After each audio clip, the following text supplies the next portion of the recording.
Alors, je vais passer maintenant la parole à notre deuxième hôte, si je puis dire, parce que c'est la conurbation, hein, presque. Alors moi, ce qui m'intéresse, c'est que vous êtes d'abord un natif et un habitant de Los Angeles. Et alors, on m'a dit que vous avez été investi dans votre jeunesse dans les mouvements associatifs, en particulier l'éducation populaire, etc. Alors, est-ce que vous pouvez nous en dire un mot, effectivement, comment on passe par le monde associatif pour finir par être bientôt le premier édile de la commune? Bonjour à tous, bonjour à toutes. Déjà, si je prends la parole ici, ça veut dire que vous me considérez comme jeune. Donc, je suis très content, parce que j'avais compris ce préalable-là. Donc oui, effectivement, mon parcours, il est, mais comme beaucoup, en fait, assez classique, avec une famille qui était très, très impliquée déjà dans l'engagement citoyen. Alors, même si, à l'époque, on ne le disait pas forcément comme ça, j'ai mes deux grands-parents mes deux grands-pères étaient mineurs, des mineurs qui étaient, du coup, très impliqués aussi dans leur loisir. Tout à l'heure, Dominique parlait des difficultés, effectivement, du labeur des mineurs. Donc, c'est vrai qu'il y avait cette douleur, ce paternalisme, cette souffrance au travail aussi. Mais il y avait aussi un côté qui était très très beau, c'est que je pense que quand on souffre ensemble, un peu on le voit dans le sport par exemple, quand on souffre ensemble, ça resserre les liens. Et ça donne aussi une capacité, quand on est en collectif, on voit partir seul pour faire des choses, c'est des fois difficile, mais quand on est en collectif, quand on est nombreux, alors on peut en faire des bêtises, hein, des fois, on voit, hein, il y a des réunions qui sont pas forcément vertueuses, mais il y en a plein qui permettent d'engager une démarche. Et donc moi, depuis tout jeune, je suis effectivement dans ces associations-là, avec l'envie d'essayer de créer des espaces qui permettent de trouver un engagement, de trouver du sens, parce que ça c'est important, je pense aussi, et notamment je pense aux jeunes, parce qu'on parle beaucoup d'avenir, mais quelle est la place des jeunes dans cet avenir-là? Quel est l'avenir dont ils souhaitent? Et donc du coup, très rapidement, je me suis pris un peu à ce jeu-là, effectivement avec des associations d'éducation populaire, on a mené plein d'actions sur la place de l'enfant, etc., notamment avec les Francas du Pas-de-Calais, avec qui on collabore toujours. Les Francas, je crois que c'est les Francs et Franches camarades, c'est ça? C'est ça, c'était ça initialement. D'origine communiste, si je ne m'abuse.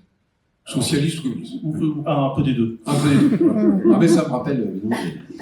Et juste pour rebondir sur ce que vous disiez sur l'agriculture, effectivement, là aussi, ce qu'on a pu remarquer sur l'os, et puis je ne sais pas si vous voulez que je vous dise un mot sur Los Angeles, mais je peux aussi vous dire un mot sur la ville, puisque vous allez aller la visiter, vous allez faire un petit tour, et il y a une trajectoire aussi de la commune qui est sympa à partager.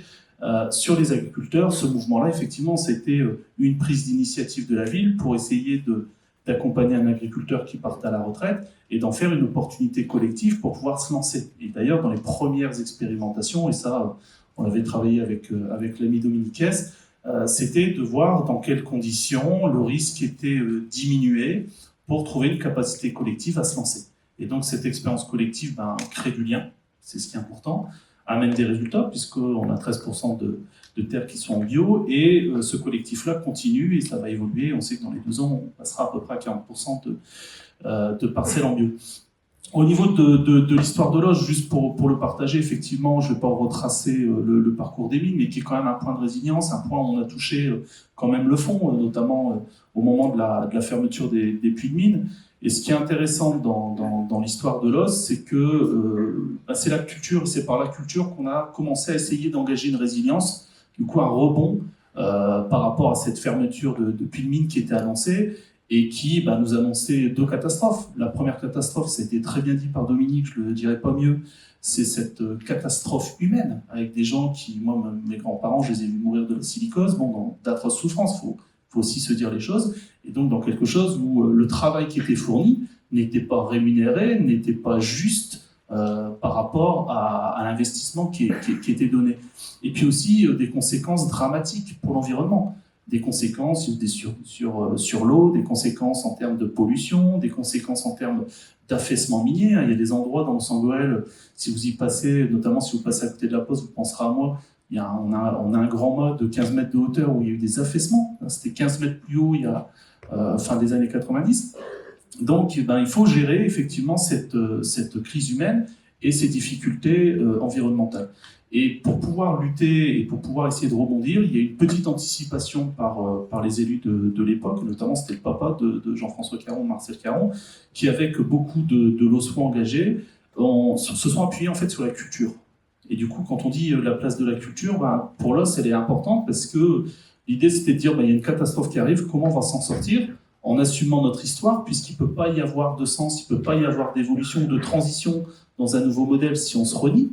On est ce qu'on est, il faut être fier de ce qu'on est, avec les atouts, les inconvénients de cette histoire-là, et de voir comment aujourd'hui, d'une faculté à avoir construit une mono-industrie qui en fait, allait capter des ressources naturelles, on sait qu'on va droit dans le mur, à une transition aujourd'hui de modèle économique et de justice sociale. Et donc, pour pouvoir se mettre en route sur toutes ces questions-là, la question de l'engagement, la question de l'implication des personnes, la question des associations, des réseaux comme le vôtre, Cocagne, elle est fondamentale parce qu'on a besoin d'opérateurs comme ça qui prennent en main leur destin et comment on fait en sorte de créer les conditions qui permettent de trouver les ressources pour pouvoir effectivement se lancer dans une émancipation, bref, de retrouver une capacité à agir sur son territoire. Et ça, c'est ce qui fonde aussi les politiques qu'on essaye de mettre en place. Et du coup, moi, j'étais très heureux ce matin en arrivant parce qu'on m'avait demandé d'intervenir pour dire un petit mot. On m'a dit il faut quelqu'un de l'os pour accueillir le réseau Cocagne. Super, on va les accueillir à Lens. Ah bon, c'est un peu bizarre. Bon. Donc vous allez venir demain chez nous. Ce soir, vous serez sur les terris. Mais du coup, moi, j'étais très heureux de venir. Et puis, pour être très honnête aussi avec vous, j'ai pris connaissance du programme hier soir. Voilà. Et en prenant connaissance du programme hier soir pour préparer deux, trois petites choses, quand j'ai vu l'émancipation, c'est juste ce qui fonde, c'est l'ADN de l'os. C'est cette question-là de comment on arrive à... Alors, j'ai du mal avec le verbe aider, accompagner. Je préfère plutôt créer les conditions qui permettent à quelqu'un de reprendre son destin en main.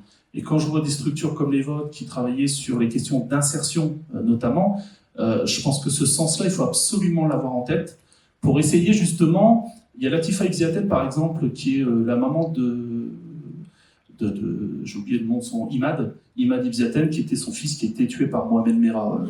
Et c'est cette dame-là qui intervient un peu partout pour expliquer justement sa capacité de résilience. Elle disait quelque chose que je trouvais très intéressant, il faut allumer son moteur. Elle disait en fait, pour pouvoir se mettre en résilience, il faut allumer, il faut du coup avoir du désir de changement. Et cette conduite du changement, elle s'opère que si on a dans les tripes le désir de prendre en main son destin. Et du coup, c'est comment créer les conditions pour que les gens reprennent prise et prennent la main sur le destin. Et c'est en ça que je trouve que la culture a permis à Los Angeles, notamment avec des créations collectives qui permettaient de montrer le potentiel, de raconter l'histoire, de se raconter. Ça permet aussi du coup d'avoir quelque part un côté, pas de côté rétrospectif de ce qu'on fait et du coup de où on va. Et du coup, la culture nous a beaucoup aidés et dans ce qu'on essaie de faire à l'os, régulièrement, on fait des créations collectives. La dernière, c'était par exemple sur les forains. Et donc les forains, souvent, il y a des difficultés, il y a les manèges en centre-ville, ils embêtent le monde, ça fait du bruit, les gens râlent, puis il y a des gens qui sont très contents d'aller au manège. Bon, du coup, dans une ville, comment on fait en sorte que chacun puisse s'y retrouver? Et donc, pareil, quels sont les leviers pour les forains, pour mettre en place un lien avec les habitants? Comment ils les mettent sur des animations qui permettent d'amener une plus-value à leur fête foraine? Et puis, comment nous, la collectivité, on est à l'agencement et à l'animation de tout ça. Et le fait de se raconter, ça permet aussi de raconter l'histoire. Et notamment l'histoire d'une minorité qui parfois se sent maltraitée et qui ne comprend pas que leurs besoins de travailler ne soient pas forcément compris par la population. Et la population qui ne comprend pas toujours pourquoi les fêtes foraines s'organisent de telle manière et ne prennent pas en compte les contraintes. Et donc, ces questions aussi d'émancipation, c'est aussi la question de la coopération. Ce que je trouve intéressant aussi dans ce qui était proposé dans votre programme, c'est que c'est un peu central. Et la coopération, c'est la prise en compte des contraintes des uns et des autres. Quelles sont vos contraintes? Quelles sont mes contraintes? Comment on se met en mouvement? Et je trouve que ça, c'est quelque chose aussi que vous pourrez peut-être découvrir sur l'os. Alors, je ne sais pas quelle visite vous allez faire, mais du coup, cette trajectoire qu'on appelle du noir au vert, sur le site du 11-19 dont vous allez aller visiter, je trouve que c'est un très beau symbole parce que c'est l'histoire de la mine, donc difficile, avec tout le labeur et les conséquences, et on voit la hauteur.